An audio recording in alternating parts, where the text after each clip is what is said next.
પૂરનો બોધપાઠ લઈ હવે મોડા સફળા જાગી ઉઠેલા પાલિકા તંત્રએ વિશ્વામિત્રી નદીમાં કામગીરી હાથ ધરી છે.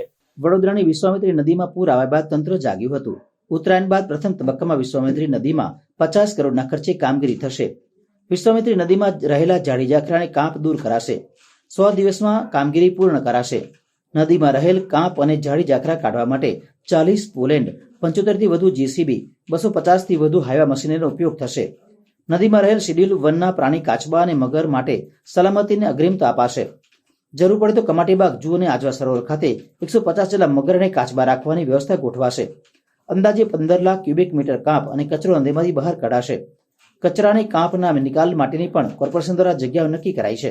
સરકારશ્રીએ જે જોગવાઈ કરેલી છે અને એમાં મેં આપને પહેલાં કીધું પ્રમાણે વિવિધ એક્સપર્ટો સાથે જે વિવિધ કામગીરીઓ કરવાની છે એના ભાગરૂપે 1200 કરોડ કે તેથી વધુના કામો હાથ ધરવાના થશે.